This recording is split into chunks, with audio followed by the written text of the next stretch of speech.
Konsekuensi gubernur yang lahir dari politik dinasti, gubernur anak ingusan yang tidak tahu sejarah, ini akibatnya. Karena Bobi nggak tahu sejarah. Lebih baik saya kehilangan Tito Karnavian dan Bobi Nasution daripada kehilangan saudara-saudara kita di Aceh. Tito ini cari gara-gara. Karena Tito cari gara-gara, kemudian keputusannya dianulir. Saran saya, mundur saja Tito. Tito berusaha membuka luka lama, menimbulkan darah kembali yang muncrat di tanah air kita. Potensi pecah belah ini ada, dan ini kan sudah dilakukan oleh Bahlil dan oleh Tito. Ini berpotensi menimbulkan polarisasi politik lokal juga. 2030 Indonesia terancam bubar seperti yang Prabowo kemukakan kalau politik dinasti Jokowi tidak dihentikan.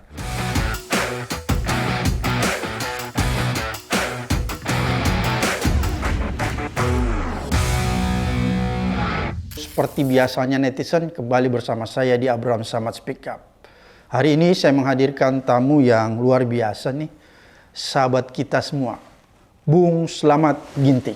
Assalamualaikum. Waalaikumsalam warahmatullahi wabarakatuh. Bung Slamet ini adalah Akademi Universitas Nasional ya, UNAS, sekaligus mantan jurnalis senior yang meliput langsung perjanjian Helsinki dan monitoring Aceh. Iya, termasuk liputan daerah operasi militer. Wah, luar biasa. Jadi, Bung Slamet dulu ini wartawan yang meliput langsung ketika Aceh masih ditetapkan menjadi DOM, daerah operasi militer ya. Iya.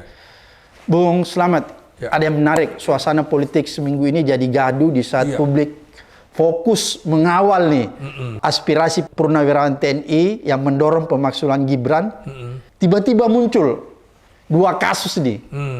Tapi yang menarik, Mendagri Tito yang selama ini diasosiasikan sebagai Menteri Geng Solo, orangnya Jokowi, membuat satu keputusan yang kontroversial, yaitu menetapkan 4 pulau, yakni Pulau Mangkir Besar, Mangkir Kecil, Pulau Lipan, dan Pulau Panjang masuk ke dalam wilayah Sumatera Utara. Padahal pulau-pulau ini sebenarnya adalah pulau-pulau yang sebelumnya adalah wilayah Aceh. Kira-kira seperti itu ya.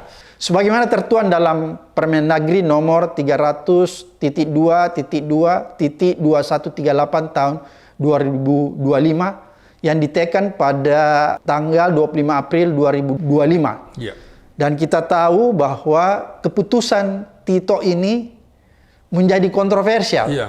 Karena masyarakat semua tahu bahwa Gubernur Sumut itu katanya kebetulan menantunya Jokowi. Jadi seolah-olah Tito ini tanda petik ya. Kok mau mencari apa ini? Mencari muka kepada Pak Jokowi sehingga membuat keputusan memasukkan pulau-pulau di Aceh itu menjadi wilayahnya Sumatera Utara. Jadi kayak hadiah yang diberikan kepada Bobi. Keputusan ini memancing kemarahan, saya lihat rakyat Aceh marah, semua orang bereaksi. Dan orang lupa bahwa ini kan seolah-olah mengorek luka lama ya. Karena kan kita punya sejarah tentang Aceh ya. Gubernurnya Musakir Manap yang juga mantan Panglima GAM membuat surat terbuka kepada Presiden Prabowo. Dan viral tuh. Surat tersebut kemudian berhasil memaksa Presiden Prabowo mengambil alih dan akhirnya alhamdulillah membatalkan putusan Mendagri. Sekaligus menetapkan dan memutuskan langsung bahwa keempat pulau tersebut dikembalikan ke Aceh. Menurut tanggapan Bung Slamet Ginting nih, orang yang berpengalaman di Aceh, orang yang melihat perjanjian Helsinki, apa sih yang sedang dilakukan Tito ini?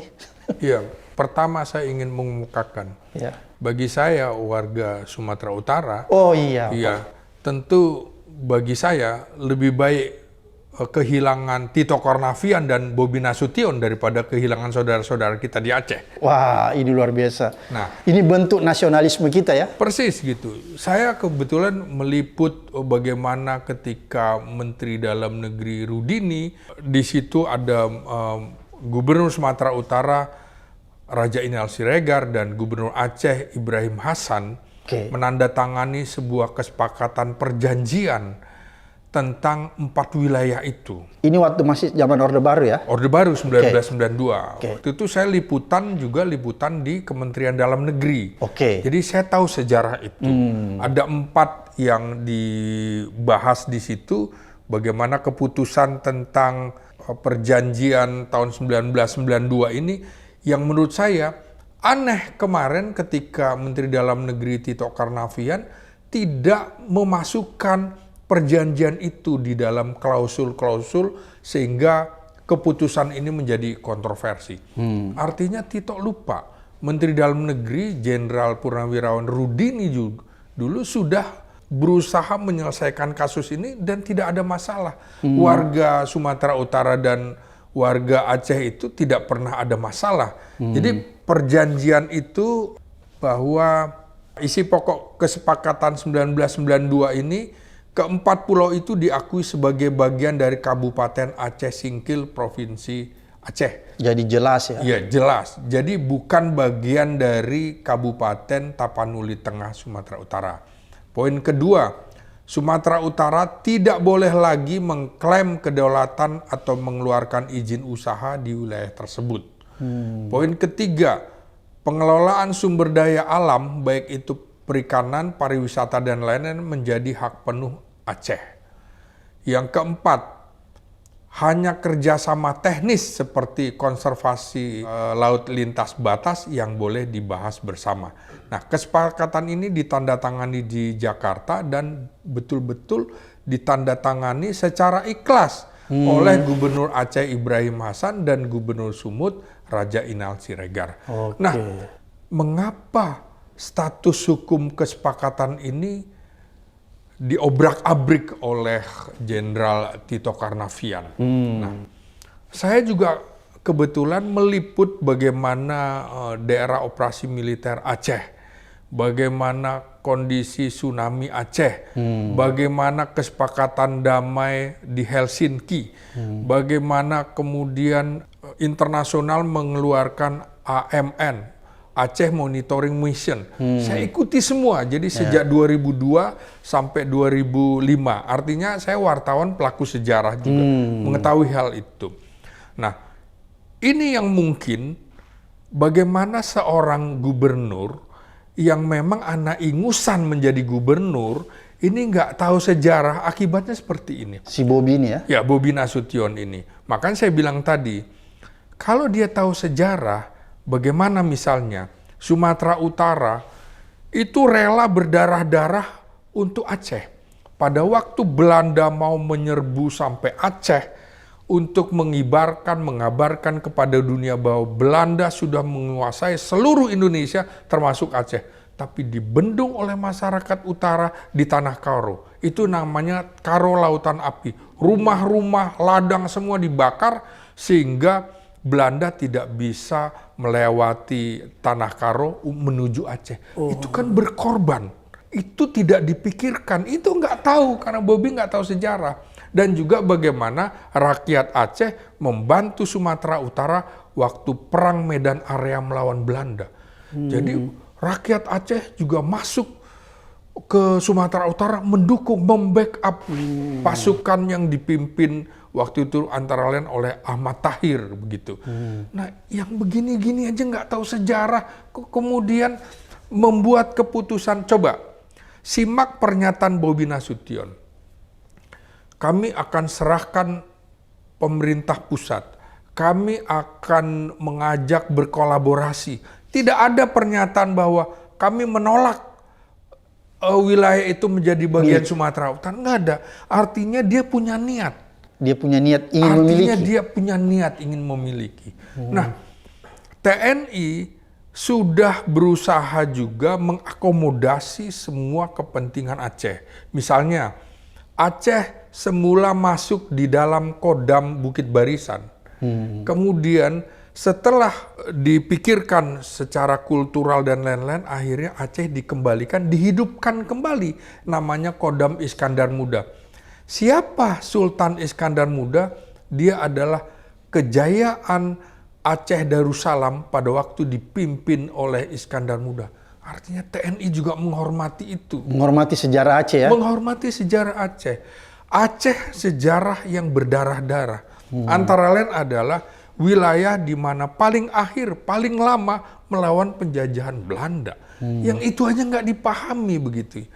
Bangsa Aceh adalah bangsa di mana mau menyumbangkan jiwa raga termasuk mengumpulkan emas untuk apa? Membeli pesawat Selawah itu. Itu dipakai oleh Presiden Soekarno untuk diplomasi ke luar negeri, ke India dan lain. Uangnya dari mana? Dari Aceh. Dari Aceh, namanya Selawah makanya pesawat itu. Tugu Monas, simbol Jakarta. Ya. Itu emasnya dari mana? Warga Aceh. Oke. Nah, apakah kemudian kita mau mengorbankan? Maka saya bilang, lebih baik saya kehilangan Tito Karnavian dan Bobi Nasution daripada kehilangan saudara-saudara kita di Aceh. Jelas Pak ya? Jelas. Karena Aceh ini punya andil yang besar terhadap Republik Indonesia ya? Betul. Belum lagi bagaimana seorang wakil presiden Yusuf Kala dan Hamid Awaludin itu menjadi ujung tombak perdamaian Helsinki. Saya amati terus, saya ikuti terus. Dan TNI juga berkorban. Artinya GAM sudah terkepung pada waktu itu. Ria Mijat sebagai Kepala Staf Angkatan Darat barangkali juga tidak setuju dengan perjanjian damai itu. Karena banyak juga prajurit TNI yang gugur, kok kita harus diplomasi gitu kan. Kalau ingin perang selesai sebenarnya. Tapi TNI itu tidak bisa apa-apa ketika Panglima tertingginya, penguasa tertinggi atas Angkatan Darat, Laut, dan Udara, Pak SBY, Susilo Bambang Yudhoyono sebagai presiden meminta, tahan diri, kita lebih baik berunding.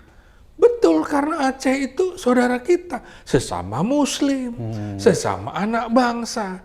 Kalau ini berdarah-darah seperti apa? Saya juga liputan ke Aceh mengedepankan namanya jurnalisme damai daripada berdarah-darah. Ini kan bisa menimbulkan luka yang mendalam, anak cucu menjadi benci terhadap pemerintah pusat. Ini nggak boleh terjadi. Jadi seharusnya kalau gubernurnya tahu sejarah, kalau menterinya tahu sejarah, nggak mungkin. Kita pernah punya pengalaman tidak enak dalam peristiwa PRRI Permesta, di mana Sumatera Utara, Sumatera Barat, Sumatera Selatan di Sumatera, dan Sulawesi Selatan serta Sulawesi Utara protes terhadap kebijakan pemerintah pusat, bukan terhadap negara. Dia bukan berkhianat terhadap negara, tapi tidak setuju dengan pemerintah pusat. Tidak setuju dengan kebijakan pemerintah pusat. Nah, ini juga saya marah dengan keputusan Mendagri seperti ini. Pemerintah pusat dan Menteri Dalam Negeri ini pemerintah, bukan negara. Jangan coba-coba bahas wilayah. Ini kewenangan presiden sebagai kepala negara. Jadi Tito aja nggak ngerti urusan begini. Kebablasan. Gitu. Kira-kira kalau menurut Bung Slamet nih, apa sih motivasinya Tito ini tiba-tiba memberikan 40 ini kepada Sumatera Utara yang kebetulan gubernurnya anak mantunya Pak Jokowi? Apakah ini bagian dari loyalitas dia terhadap Pak Jokowi atau apa? Nah, ini kan saya lihatnya berarti ada potensi ekonomi strategis yang kemungkinan di situ menjadi titik tolak bagaimana di era Presiden Jokowi kan kabarnya silahkan pemerintah kemudian menjelaskan itu sudah membawa investor-investor dari Jazirah Arab begitu untuk mengelola energi di sana. Oh, jadi 40 ini adalah pulau-pulau yang punya potensi sumber daya alam ya? Iya, nah, diduga seperti itu karena kok tiba-tiba tidak ada angin, tidak ada iya kan? Tiba-tiba hujan. Iya, tiba-tiba hujan gitu. Ini kan seperti petir di siang bolong gitu. Tiba-tiba kita terkejut semua. Masyarakat Sumatera Utara juga, sejak kapan kami mau ambil wilayah itu? Nggak ada tuh urusannya. Jadi rakyat Sumatera Utara sebenarnya sangat bersaudara dengan Aceh ya? Iya, itu kan wilayah daratan dibatasi begitu. Nggak pernah ada masalah. Soal pulau-pulau, kita ini seperti lagu dari Sabang sampai Merauke, sambung menyambung menjadi satu. Tidak boleh dikapling-kapling. Silahkan nelayan dari Tapanuli Tengah mau ke Aceh Singkil silahkan. Dari nelayan Aceh Singkil kemudian ke Kabupaten Tapanuli Tengah nggak ada masalah. Dan juga ini kan ada keputusan Mahkamah Agung tahun 2009 yang menyatakan wilayah itu sah wilayah Aceh. Dan Universitas Leiden di Belanda sudah mengemukakan ini. Dulu bagian dari saya lupa Teku Daud atau apa yang mendiami di situ. Dan ini kan wilayah segitiga. Kalau dilihat namanya, misalnya ada nama Gadang, ada nama Ketek, itu kan bahasa-bahasa yang akrab dengan Sumatera Barat. Karena memang waktu itu orang Sumatera Barat sekitar 20 tahun lalu ada sekitar 20 kepala keluarga yang mendiami pulau itu. Makanya memang kita itu campuran Sibolga, Tapanuli Tengah, bahasanya mirip-mirip dengan Sumatera Barat. Jadi itu seperti segitiga antara Aceh, Sumatera Utara dan Sumatera Barat. Dan ini memang namanya aja Aceh Singkil. Ya Aceh gitu loh. Kecuali misalnya Sumatera Utara Singkil kan gitu. Jelas kok cari. Jadi menurut saya Tito ini cari gara-gara. Karena Tito cari gara-gara kemudian keputusannya dianulir. Saran saya mundur saja Tito. Mundur Tito. Kalau tidak mundur diberhentikan. Atau diganti oleh Pak. Atau di resapel ya? Silakan publik meminta dia mundur. Ini kan kontroversi. Kita sedang membahas pulau-pulau lain. Nah, jangan sampai 4 pulau ini bermasalah, terus yang lain jadi bermasalah nanti. Jangan sampai kemudian Sumatera Utara dan Aceh diadu domba. Jangan-jangan nanti lain-lain seperti itu. 10 tahun pemerintahan Jokowi itu ada sejarah seperti kampret dengan cebong kampret. Di mana antara organisasi masyarakat dan lain-lain dipecah belah, dibenturin. Dulu tuh nggak ada istilah toleran intoleran. Warga Indonesia itu sejak lahir tuh udah toleran. Nanti masa pemerintahnya Jokowi baru ada istilah itu lagi ya? Iya, makanya kenapa muncul era SBY nggak ada, era Megawati nggak ada, era Gus Dur nggak ada, era Habibie nggak ada. Tiba-tiba di era Jokowi ada cebong kampret, ada adu domba, ada partai pecah belah. Bingung saya. Ada intoleran dan toleran. Iya makanya. Jadi saya kira warga Aceh, warga Sumatera Utara harus paham. Kita bersatu jangan mau dipecah belah. Itu dia konsekuensi gubernur yang lahir dari politik dinasti, gubernur anak ingusan yang tidak tahu sejarah, ini akibatnya. Jadi memang perlu kematangan ya? Iya, betul. Jadi kalau menurut Bung Slamet, seharusnya Tito sebagai Mendagri kan dia harus tahu histori ya? Dia harus tahu bahwa sebenarnya ini kan sudah pernah ditetapkan di zaman Mendagri Pak Rudini. Apa dia nggak baca itu, risalah itu di Kementerian Dalam Negeri? Ya saya kira patut diduga karena ada ambisi-ambisi ekonomi strategis di situ. Barangkali ada energi, ada tambang yang bisa menghasilkan sehingga dia lupa. Ini kan menimbulkan instabilitas politik. Kalau bayangkan, kalau kemudian terjadi tumburan antara masyarakat Sumatera Utara dan Aceh, berarti ada pihak yang senang bertepuk tangan. Kita nggak mau seperti itu. Nah, saya yakin betul cara Prabowo yang memang ultra nasionalistik, dia akan berpikir demi stabilitas nasional, saya akan batalkan. Jadi sebenarnya pembatalan yang dilakukan oleh menteri itu harusnya tahu diri. Bahwa ini akan menimbulkan chaos dan juga terjadi disintegrasi bangsa. Ini jangan lupa ya, bagaimana Aceh sejak 1976 sampai 2005 dengan perjanjian Helsinki, hampir 30 tahun, 29 tahun, itu penuh luka.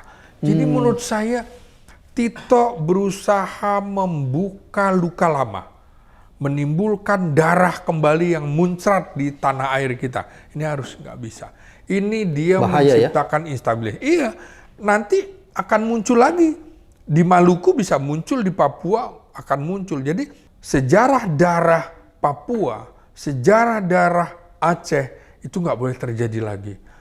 Ini Aceh bagian dari NKRI. NKRI memayungi Aceh dan Papua. Lagu Sabang sampai Merauke itu tidak boleh hapus.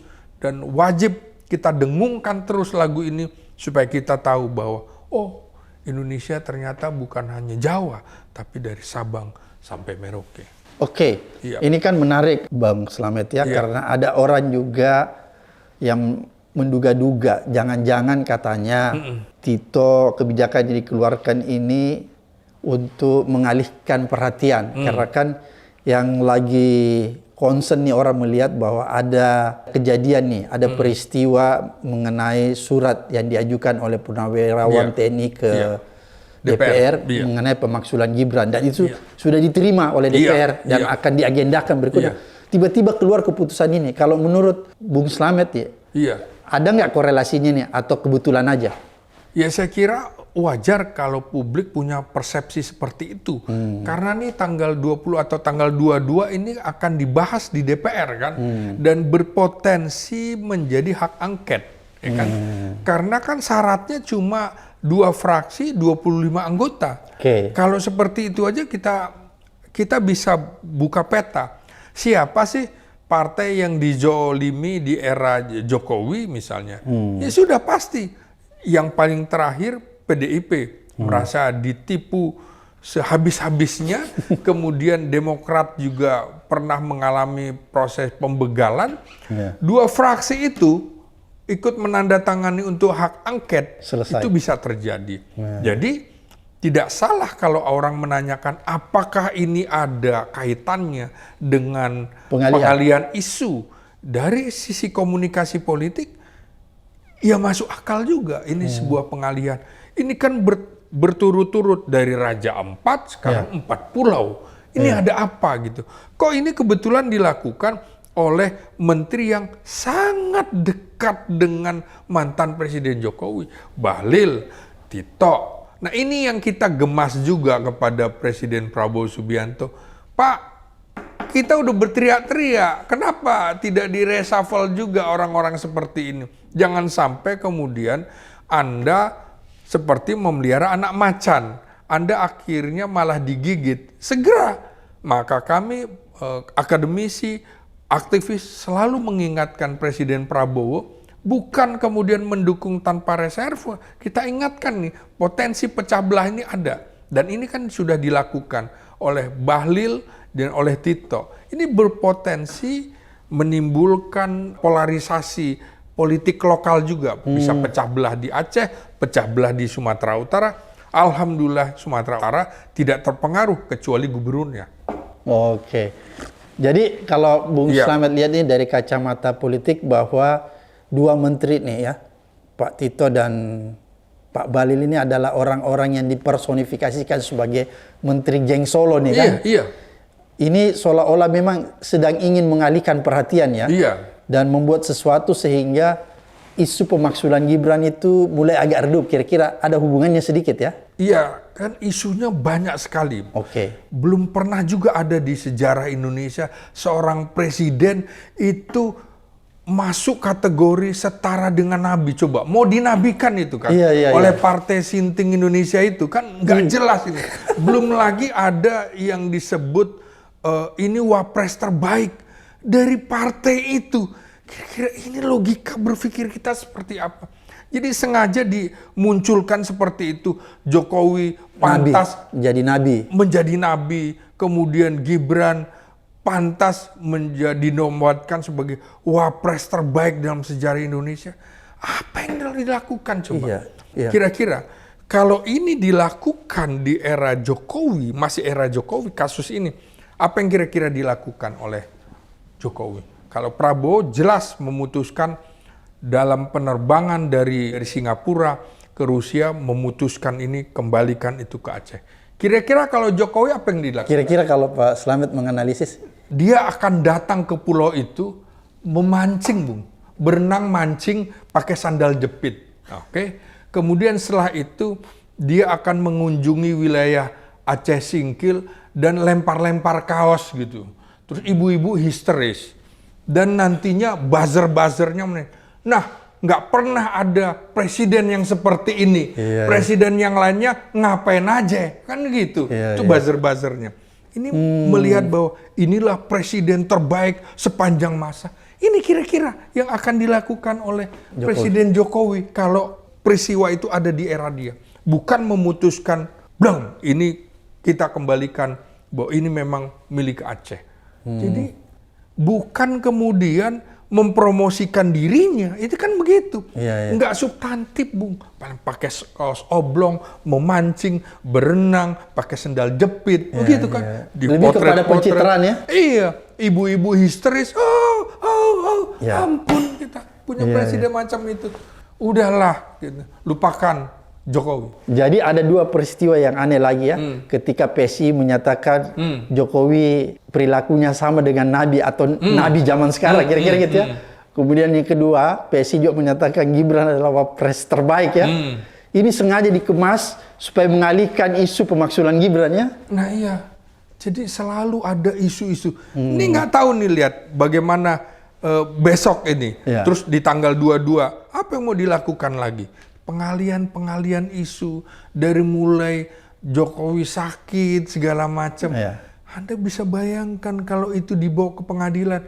Saya kira hakim, jaksa itu paling susah menghadapi Jokowi. Nanti kalau ditanya jawabannya begitu. Loh, jangan tanya saya. Ya enggak tahu saya, jangan tanya saya gitu loh. Bung Slamet, kita berandai-andai, tapi ini kan kita sudah sangat bersyukur nih ya, karena pulau ini akhirnya dikembalikan ke Aceh. Alhamdulillah. Ya, yang diputuskan langsung oleh Pak Prabowo, dia menganulir nih keputusannya Tito. Harusnya kan menteri-menteri yang sudah melakukan kesalahan begini, kalau di Jepang dia mengundurkan diri ya, karena keputusannya sudah dianulir oleh presiden. Kalau di Jepang sudah harakiri itu. Bunuh diri ya? Harusnya ya. Tapi ini kan mungkin dia nggak punya malu ya. Kita berandai-andai Bung Slamet, orang yang berpengalaman meliput di Aceh, seandainya saja kemarin Pak Presiden Prabowo tidak turun tangan mengambil alih kasus ini dan menyelesaikan, dan tidak ada reaksi yang keras dari Gubernur Aceh, sahabat kita Pak Musyakir Manap, kira-kira keputusan Tito itu terus dijalankan ya? Iya, jadi karena kan Tito mengemukakan keputusan bisa direvisi. Bisa diajukan banding ke PT UN. Kan nggak ada niat membatalkan. Nah, ini mungkin Tito lupa bahwa Muzakir Manaf itu hubungannya dengan Prabowo sangat dekat sekali. Ya dia didukung oleh Gerindra untuk menjadi gubernur pada Pilkada 2024. Termasuk oleh PDIP. Nah sementara Bobi Nasution baru masuk Gerindra. Ini bukan kader emas. Ini kader loyang ini menurut saya. Dia tidak bisa membaca nasionalistiknya Prabowo Subianto. Ini pasti karena ada kepentingan, terutama kepentingan ekonomi. Nah, ini yang harusnya juga diingatkan. Makanya belajar yang benar. Makanya saya bilang di sini, di podcast ini, 2030 Indonesia terancam bubar seperti yang Prabowo kemukakan kalau politik dinasti Jokowi tidak dihentikan. Ini kan akhirnya benar kan? Ini bahwa semua. ini coba kan? Coba adu domba, kira-kira mengutak-atik Aceh. Bagaimana?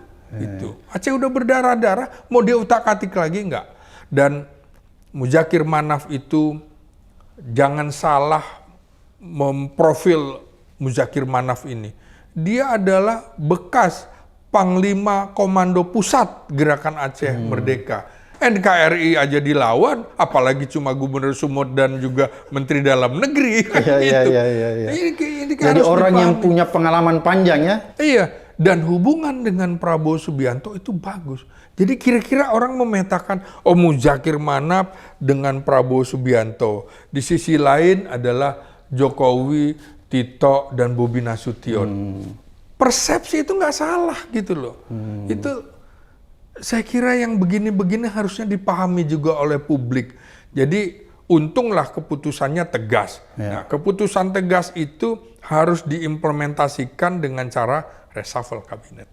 Jadi menteri-menteri Jokowi yang sudah melakukan kesalahan, misalnya Bahlil dan Tito dan lain-lainnya harus mundur ya? Harus diganti.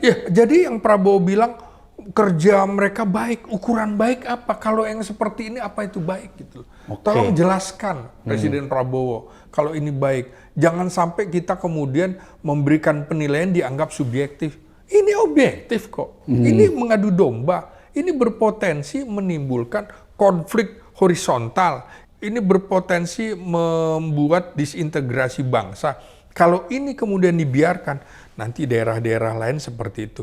Wilayah antara di Sulawesi, di Kalimantan yang beririsan. Ribuan pulau kita belum punya nama. Yang seperti ini. Jadi jangan sampai alasannya kita tarik topografi darat. Enggak, keputusan topografi Angkatan Darat 1978 itu milik Aceh Singkil. Jangan coba-coba juga nanti karena wilayah itu harus yang dekat dengan darat, maka itu wilayahnya. Loh, Pulau Andaman itu dekat dengan Aceh, tapi milik India. Apa kita mau utak-atik? Belum lagi yang pasir. Itu dekat dengan NTT, tapi itu milik Australia. Kita nggak bisa gitu. Masa sih yang begini aja nggak bisa dipahami? Jadi memahami wilayah itu, sejarahnya, sosiokulturalnya, kebudayaannya, agama, kebiasaan itu harusnya dilihat.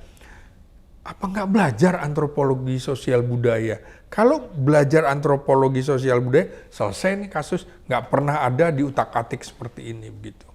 Oke, jadi menurut Bung Slamet, kejadian 4 pulau yang diserahkan ke Aceh oleh Mendagri Tito ini agak mirip dengan kejadian kasus Tamban di Raja Ampat ya. Iya. Dan semuanya di daerah-daerah yang punya sejarah panjang terhadap NKRI. Betul. Raja Ampat kan sejarah Papua, kemudian ini Aceh. Kalau menurut Bung Slamet nih, kalau misalnya Raja Ampat juga ini harus diselesaikan dengan tepat ya, kalau tidak ini berbahaya juga ya. Oh, bahaya. Ini menimbulkan luka. Bagaimana coba misalnya? Ini kan Papua bagian dari Ternate Tidore di situ ya dulu. Kemudian bagaimana tentara kita berbasis di Gorontalo, berarti dulu masuknya Sulawesi Utara, di Makassar, di Kendari, membuat lapangan-lapangan terbang untuk pesawat tempur kita menyerbu Irian Barat, untuk menyelamatkan Irian Barat. Berapa banyak tentara kita gugur juga gitu kan. Nah, ini yang begini harusnya diperhatikan, bahwa Papua adalah walaupun secara kita bukan Indonesia itu Melayu semua, enggak. Melanesia juga orang kita, Jawa juga kita, Sunda juga begitu, begitu juga Sulawesi. Jadi ini harusnya kalau belajar dalam sejarah bangsa, nggak akan tuh orang berpikir seperti ini. Karena itu untuk memilih menteri-menteri itu kalau bisa tesnya juga tes kesejarahan, tahu nggak, paham nggak tentang sejarah bangsa. Juga gubernur. Kalau kemudian nggak tahu apa menjadi pejabat, apalagi sampai wakil presiden, bayangkan kalau ini wapres yang nangani kasus itu. Pasti nggak selesai. Nggak selesai. Timbul konflik. Pasti dia kasih skincare aja kan, bukan menyelesaikan masalah. Kayak gini-gini. Padahal yang harus diasah adalah otak kita begitu. Hati, pikiran untuk menyelesaikan. Ini berpotensi konflik ya. Oh, ini berpotensi menimbulkan disintegrasi bangsa. Kita punya sejarah panjang, ada RMS, ada OPM, ada Timor Timur, dan lain-lain. Nah, harusnya bangsa Indonesia berpikir belajar sejarah dari kasus lepasnya Sipadan Ligitan, lepasnya Timor Timur. Itu kalau kita lihat sejarahnya, itu kan satu nenek moyang antara Timor Barat dengan Timor Timur. Menurut saya nih, enak KRI garis keras begitu ambil kembali tuh Sipadan Ligitan. Karena hanya ulah kolonial Belanda dan Portugis, maka kedua wilayah ini dipecah. Sama Sipadan Ligitan, harusnya juga jangan dibawa ke mahkamah internasional. Akhirnya menjadi milik Malaysia. Mestinya apa penyelesaiannya? Tempatkan marinir di sana. Nah, begitu. Kuatkan angkatan laut kita. Karena itu sekarang jangan sampai pulau-pulau kita yang pulau-pulau terluar lepas, kita berikan dukungan untuk TNI membeli alat utama sistem senjatanya. Jangan sampai itu nanti diambil bangsa-bangsa lain. Kita harus menyelamatkan itu. Jadi kalau kita bicara keluar, di dalam juga harus kompak dulu. Oke, Bu Slamet, Ya. apakah peristiwa 4 pulau milik Aceh yang diserahkan ke Sumatera Utara bukan sebagai test case ya untuk melakukan misalnya pulau-pulau lain yang tidak punya nama, tidak terdeteksi dengan baik, itu dengan mudah diperjualbelikan kepada negara lain atau kepada individu-individu atau kepada perusahaan-perusahaan? Betul, jadi saya setuju bahwa ini bisa juga test the water gitu ya. Karena ini ada upaya eksploitasi oleh aktor-aktor eksternal bisa jadi. Dan ini juga jaringan transnasional tentu bertepuk tangan melihat kasus ini.